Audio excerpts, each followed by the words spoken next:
अरे कैसे बनी, हाय हाय हाय हाय हाय, कैसे बनी, हाय कैसे बनी भैया, कैसे बनी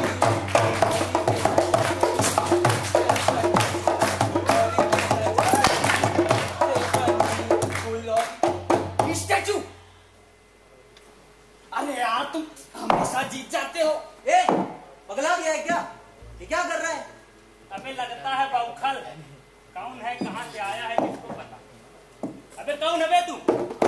मैं कौन हूँ? ज्यादा नहीं, बस बदलाव किए खूंखार हूँ। अच्छा भैया, काल समाज स्थान इन सबसे पार हूँ। रहा हूँ युगों युगों से तुम्हारे ही भीतर, तुम्हारी हर परंपरा का मैं भी हिस्सेदार हूँ। चाहूं तो लिख दूं दुनिया का अंत भी, क्योंकि मैं इस गंगा की अनंत धार हूँ। डरते हैं जाने क्यों सब मुझसे यहाँ, क्योंकि मैं तो हुजूर बस एक कहानीकार हूँ। पक्का की रहे। अच्छा जी, कहानीकार हो तो यहाँ क्या कर रहे हो? अरे वो किसी से मिलने आया था। मिली फिर? नहीं, अभी तक तो नहीं है, लेकिन कुछ और चल के आने वाला है। प्रलय से ज्यादा डरावना। सुनना चाहोगे? अबे सुने, और तुम्हें? अबे एक बात बताओ कि हम तुम्हें यहाँ बैठने दें? क्योंकि मेरे पास एक ऐसी चीज है जिसे सुनने के बाद तुम मुझे बिठाओगे भी और मुझे सुनोगे भी। अच्छा वो कहाँ है? अरे गुरुजी, माफी गुरुजी, माफी माफी। क्या कह रहे थे सरकार? कहानी? हाँ, सुनोगे? सुनोगे ना? हाँ। 1 मिनट।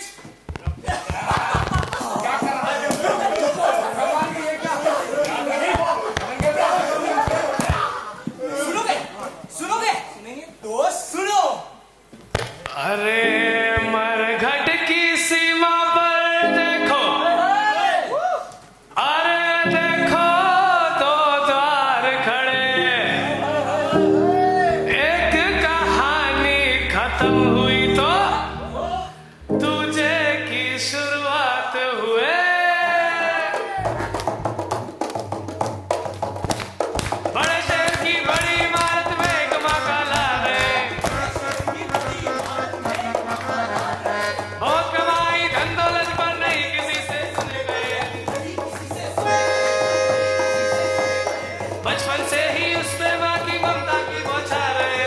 एक कहानी खत्म हुई तो तुझे की शुरुआत हुए, एक कहानी खत्म हुई तो तुझे की शुरुआत हुए। लल्लन का ना दोस्त कोई और ना था किसी से भेद, उसके दिल में छेद। अरे भेद भेद भाई भेद। लल्लन का ना दोस्त कोई और ना था किसी से भेद, ना था जीतने का आनंद और ना हारने का खेद।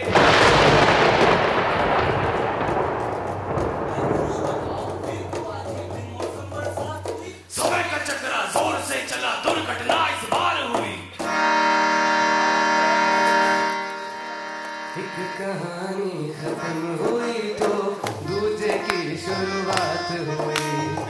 एक कहानी खत्म हुई तो दूजे की शुरुआत हुई।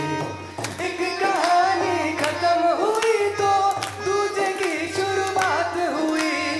एक कहानी खत्म हुई तो दूजे की शुरुआत हुई।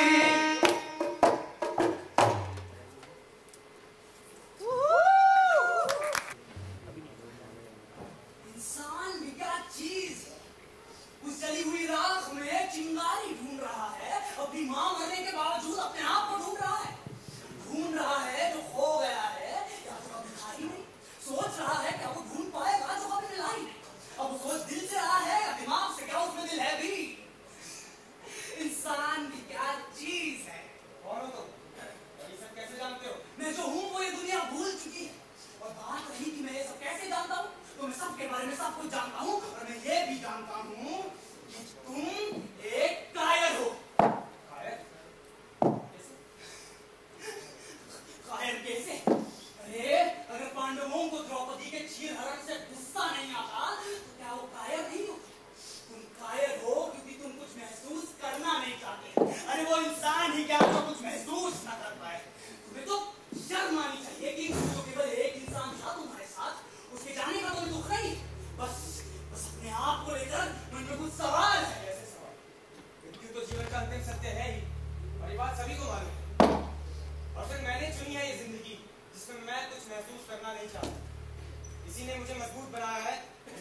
कायरता नजर नहीं आती, लेकिन फिर भी तुम्हें ये सब कैसे पता? अगर तुम्हें मेरे अंदर के सवाल पता है तो उनके जवाब भी पता होंगे। हाँ, मेरे पास ये आवाज कैसी थी? ये आवाज एक कहानी की है। ये कहानी क्या होती है? कई अमावस की रात पहले एक दौर था जब इस दुनिया में कहानियां होती थी और कहानीकार होते थे। इन कहानीकारों के पास ऐसी बहुत सारी एक दूसरे से अलग अनगिनत कहानियां होती थी। उन कहानियों को अपने आप को दुनिया को बताना होता था और इसी से मानव सीखता था और दुनिया आगे बढ़ती थी। लेकिन ये कहानियां अपने आप को बयान नहीं कर पाती थी, इसलिए कहानीकार उनकी जबान बनते थे। तो फिर उन कहानियों और कहानीकारों का क्या हुआ? इन कहानीकारों के पास एक दूरदृष्टि होती थी, उन्हें सबके बारे में सब कुछ पता होता था और इसी ज्ञान की वजह से उनकी कहानियों में एक सच्चाई होती थी जो इंसान की सोच को हमेशा के लिए बदल कर रख देती थी। समय के चलते समाज को कहानियों की सच्चाई से परेशानी होने लग गई। वो कहानीकारों से डरने लग गए और वहां से शुरू हुआ कहानीकारों का शोषण। कहानीकारों को कोसा गया, उनको मारा गया, उनको समाज से बेदखल किया गया। फिर डर के मारे कहानीकार भी अपनी कहानियों को मारने लग गए और आज के दिन में सिर्फ कुछ ही कहानियां और कुछ ही कहानीकार बचे। तो फिर क्या तुम भी एक कहानीकार हो? हाँ, मैं उन बचे कुछ कहानीकारों में से हूँ जो आज भी कहानियों की अहमियत समझते हैं। लेकिन चौंकाने वाली बात यह है कि हमेशा कहानीकार चुनते थे उन्हें कौन सी कहानी सुनानी है, लेकिन आज ये कहानी चाहती है कि मैं उसे तुम तक पहुंचाऊं। क्या पता तुम्हें अपने सवालों के जवाब भी मिल जाए। सुनोगे कहानी? हाँ, सुनाओ। एक कहानी खत्म हुई तो दूसरे की शुरुआत हुई। एक कहानी खत्म हुई तो दूसरे की शुरुआत हुई। आज से कई रोज पहले दूर कहीं एक राज्य में जहाँ जादू का बोलबाला था, जहाँ अद्भुत भी सामान्य था और जहाँ अलौकिकता आम थी, वहाँ इंसानों की पशु पक्षियों के साथ विस्तृत वार्तालाप हुआ करती थी। और सबसे जरूरी बात, वहाँ इंसान अपने भावनाओं से बात किया करते थे। किसी राज्य के किसी जंगल में एक दिन एक आदमी घूम रहा था।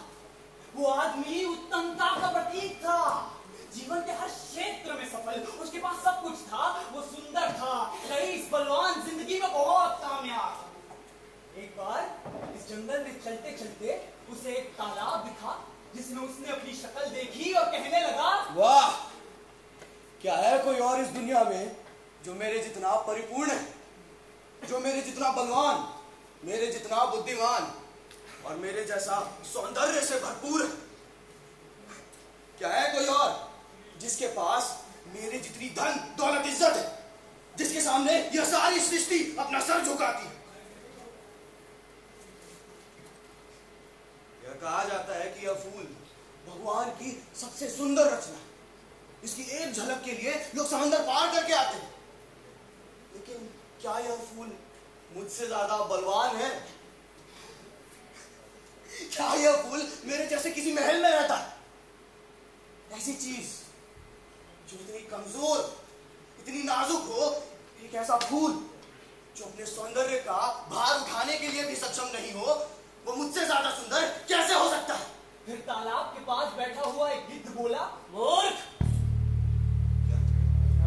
क्या कहा तुमने? मूर्ख हो तुम, और तुम्हारी इसी मूर्खता ने तुम्हें दुनिया की सच्चाई देखने से रोक रखा है।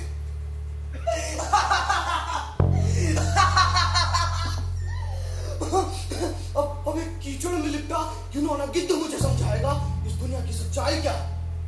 एक जीव जो इतना कमजोर है कि खुद का शिकार नहीं कर सकता, एक प्राणी जो इतना भावहीन है कि मृत जानवरों के मांस पर जीता है, वह मुझे सिखाएगा इस दुनिया की सच्चाई क्या है।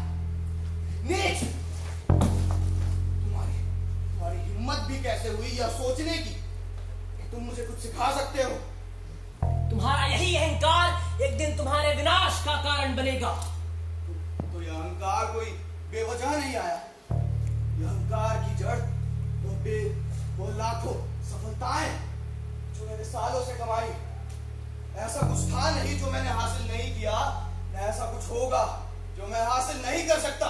नहीं, ऐसी एक चीज है जो संसार के अनगिनत प्राणियों के पास जन्म से होती है, पर तुम्हारे पास नहीं है।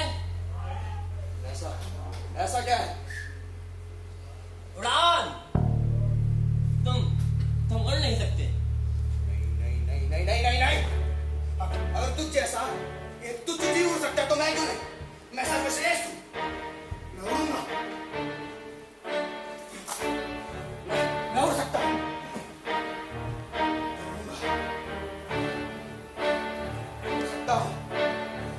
मैं उड़ सकता हूं।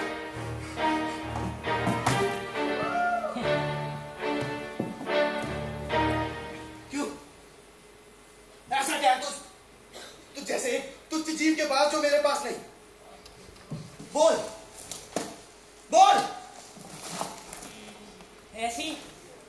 ऐसी बहुत सारी चीजें हैं जो तुम्हारे पास है, वो मेरे पास नहीं है, और शायद यही चीजें तुम्हें उड़ने से रोक रही हैं। तुमने सही कहा था, मैं एक बहुत ही हीन प्राणी हूं, और शायद इसीलिए ना मैं शिकार करने की खुशी महसूस करता हूं, ना उसे ना कर पाने का दुख, ना मुझे दूसरे प्राणियों से ईर्ष्या होती है, ना अपने आप पर गुस्सा आता है। मैं कुछ महसूस ही नहीं करता। तुम कहना क्या चाहते हो? तुमने ही तो कहा था ना, मैं तो भावहीन हूं। मैं एक गिद्ध हूं, और मैं इतना भावहीन हूं कि मैं मौत को भी खा सकता हूं। और हम दोनों में यही फर्क है कि मेरे अंदर कोई भाव नहीं है, लेकिन तुम भावनाओं से बंधे हुए हो।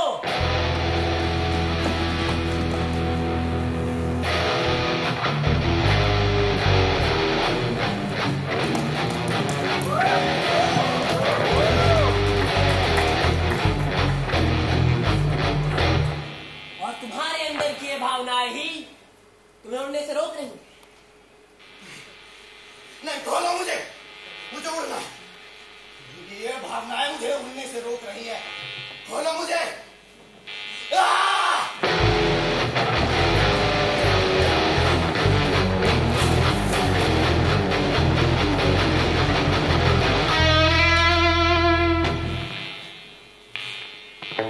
मैं इन सारे भावों को अपने अंदर से निकाल फेंकूंगा।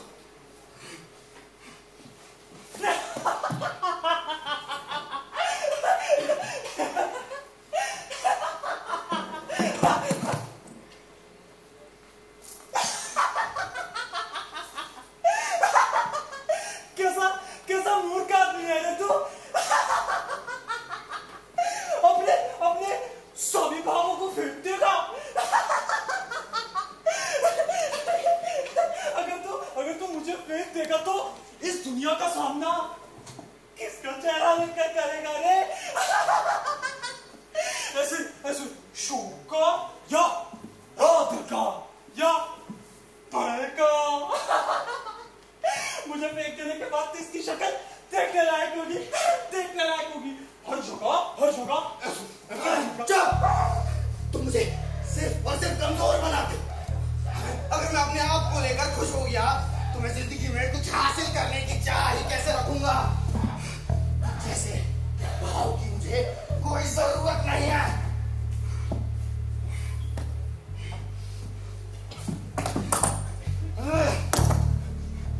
तुम समझते हो? तुम जब चाहे जैसे चाहे मेरी जिंदगी में आकर चले जाओ, पर अब बहुत नहीं। मैंने बहुत कुछ चाहा, बहुत कुछ दिया, लेकिन अब और नहीं। मैं अपने आप के लिए खड़ा हूं। तुम मुझे और चोट नहीं पहुंचा सकते। हुजूर, इस मासूम कमजोर भाव को मत फेंको हुजूर। याद करो, आपकी माँ के मरने के बाद बस मैं ही था आपके साथ हुजूर। माँ के जाने की बात तो तुम करो ही मत। उनके जाने का दुख भी तुमने नहीं दिया था। निकल जाओ यहाँ से।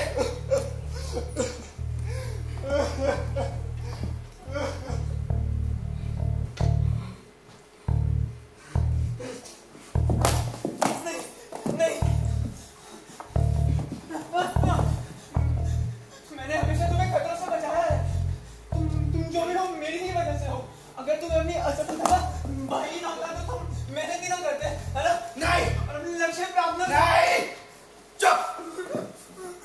तुम मुझे बस बेवजह चिंतित रखते हो।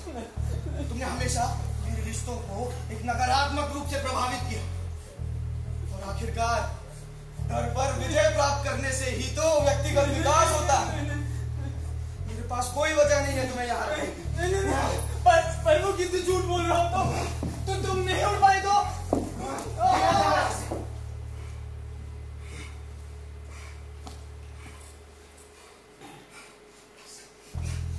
रुको जरा, क्या देख रहे हो? ईर्ष्या हो रही है कि तुम्हारी भाव के पास पंख है और तुम्हारे पास नहीं। ये पंख छीन कर उड़ने का मन कर रहा है क्या? बेवकूफ, तुम्हारी ये ईर्ष्या ही तुम्हें इस खोज पर लाई है। सोचो सोचो, अगर तुम्हें उस गिफ्ट से कभी जलन ही महसूस ना होती, तुम आज भी अंदर से अधूरे ही रहते। क्या फिर भी मुझे फेंक देना चाहते हो?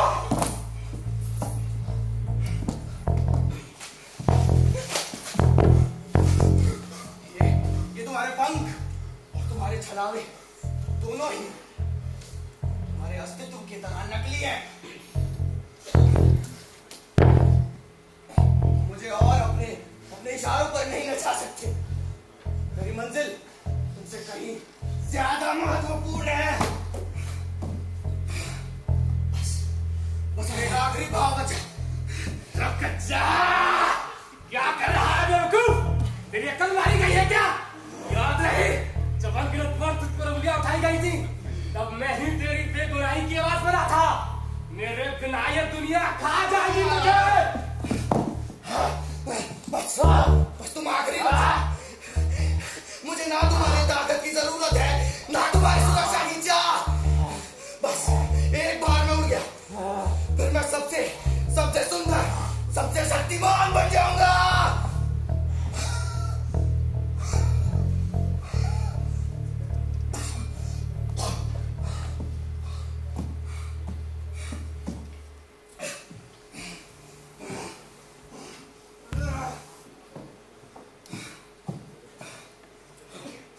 मैं आखिरकार उड़ सकता हूँ, मैं उड़ सकता हूँ।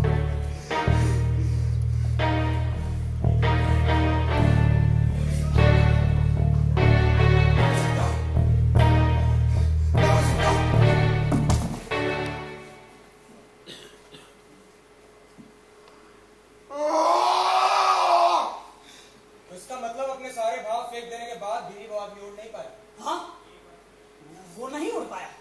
शायद इसलिए क्योंकि उस गिद्ध ने झूठ बोला, या शायद इसलिए क्योंकि अब भी उसके भीतर कुछ शेष बचा था। मगर अब क्या शेष है? शायद तुम मुझे भूल रहे हो। कौन हो तुम? मैं प्यार हूँ। बहुत समय हो गया हमारी बात नहीं हुई। लगता है अपने अहंकार और लालसा के पीछे तुम मुझे भी भूल गए। प्यार? कैसा प्यार? वो प्यार जो कभी मोह बनकर धृतराष्ट्र बन जाता है, तो कभी वियोग बनकर शकुंतला। अरे क्या जरूरत इंसान को ऐसे एक कमजोर भाव की। और वैसे भी मुझे तो ये नहीं समझ में आता है कि तुम मेरे अंदर हो भी क्यों। मुझे तो प्यार कभी मिला ही नहीं। क्या सच में कभी तुम्हें प्यार नहीं मिला?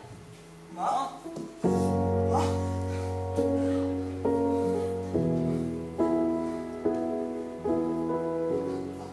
बैठना माँ, बैठना। कैसी है माँ? कितने बरस हो गए तुझे देखे। तुझे याद तो हूँ ना मैं। हट नटखट, मुझसे दूरी कब गया जो तुझे भूल पाती? मुझे तो आज भी याद है, जब तू छोटा था, रोज अपने खिलौने लेकर छज्जे पे चढ़ जाता था और जोर से चिल्लाकर कहता था, देखना माँ, मैं एक दिन राजा बनूंगा और तेरे लिए दुनिया के सबसे नायाब कपड़े लाऊंगा। बन गया रे तू राजा? नहीं माँ, इस दुनिया में जो कुछ था मैंने सब हासिल कर लिया, पर अब भी मैं अधूरा हूं। अब भी तेरा बेटा अधूरा है। क्या हुआ? अपने अपने आप से परेशान हूं मां।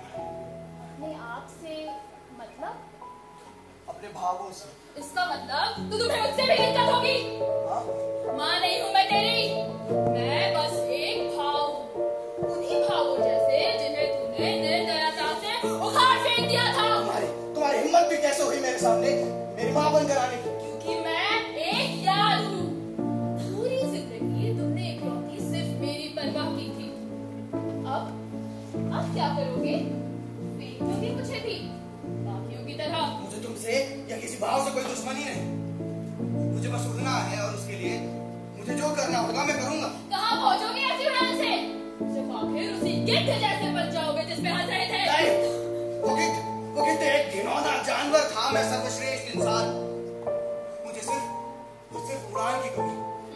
तुम समझते क्यों नहीं हो? तुम्हारी भावनाएं ही तुम्हें वो बनाती है जो तुम हो। तुम क्यों नहीं समझती हो कि मेरे और मेरे सपनों के बीच में कोई नहीं आ सकता?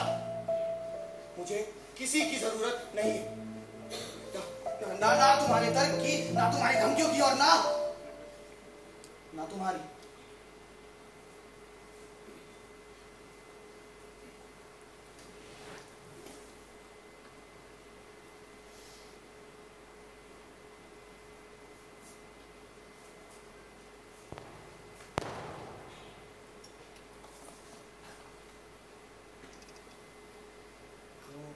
तो शायद ठीक कहती है माँ।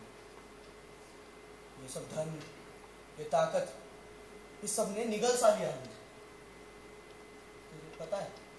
तुझे पता है तेरे जाने के बाद मुझे लगा था मेरी सारी दुनिया ही उजड़ गई।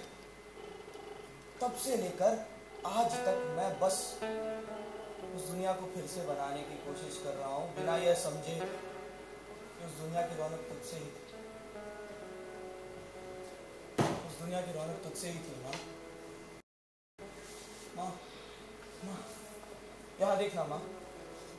माँ, माँ, माँ, मुझे एक आखिरी बार माफ कर दे। मैं समझ गया, मुझे इस दुनिया में और कुछ नहीं चाहिए। मुझे बस तू चाहिए माँ। मुझे एक बार माफ कर दे। अब तू आ गई है ना, अब यही रहना हमेशा। यही हूँ मैं, तेरे साथ हमेशा के लिए।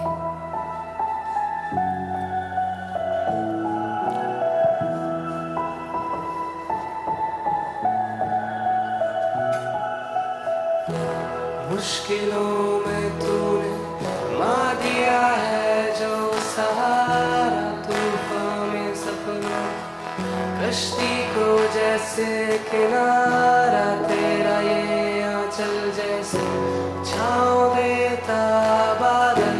ना था ना है ना होगा कोई तुझसे प्यार।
चलना, घर चलते हैं।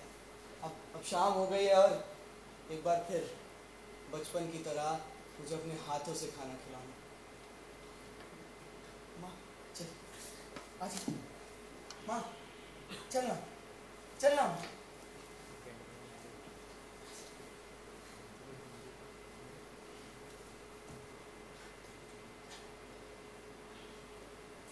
क्या हुआ माँ? मुझे तुमसे कुछ कहना है। हाँ तो बोलना बोलना। मुझे जाने दो। क्या ये क्या कह रही है माँ? मैंने कहा ना मुझे माफ कर दे। ये क्या कह रही है? बात वो नहीं है। बात ये है कि चाहे मैं जितनी भी कोशिश करूं, तुम्हारी मां नहीं बन सकती। आखिर तो मैं बस एक भाव ही। सदियों से इंसान मुझी से इंसान बनना सीखता आया। मुझसे उन्होंने भावनाएं सीखी है और आज भी मुझी पे गीत बनाते हैं, मुझी पे कविताएं लिखते हैं। पता है क्योंकि वो भरोसा करते हैं। भरोसा इस बात का कि मैं कभी कभी झूठ नहीं बोलूंगी। मैंने देखा आज जितने सुकून से तुम मुस्कुराए हो ना अपनी माँ के जाने के बाद कभी नहीं मुस्कुराई। शायद तुम मुझ में अपनी माँ ढूंढ रहे हो, लेकिन मैंने हमेशा सबको सिखाया जिससे सच्चा प्यार किया अगर उसे खिलाई के लिए उसे जाने भी देना पड़ेगा तो उसे जाने दो। अगर आज झूठ बोलकर मैं यहाँ रुक भी गई ना, फिर इनमें से कोई मुझ पर भरोसा नहीं करेगा। और आखिर तुम्हारी भलाई तो इसी में है कि तुम मुझे और अपनी माँ की यादों को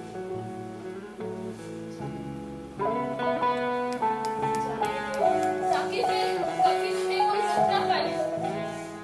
वो बनो जिसको सपना देखना था, वो करो जो तुम करना चाहते हो। मामा रुक जा मेरे लिए रुक जा माँ मेरे लिए रुक जा। इसका रोक दो मेरी माँ को रोक दो। मेरी माँ को रोक दो।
तुमने शायद सही कहा था।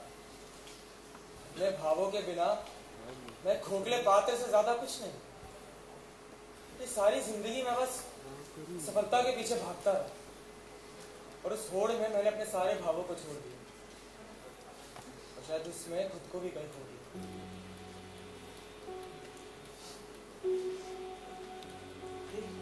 एक अहंकार काम गया। उसका दायित्व अब पूरा हुआ। अब वो ऐसे ही किसी घाट पर बैठ निहार रहा होगा कि कैसे रोज लाखों लोगों की कहानियां अस्थियों में बदलकर इसी गंगा में जाकर एक हो जाती है और शायद इसी राख से किसी दूसरी दुनिया में जाकर एक नई शुरुआत करती है। लेकिन कहानीकार ने मुझे बताया था कि तुम खुद को बयान नहीं कर सकते, तो फिर तुम बात कैसे कर पा रहे?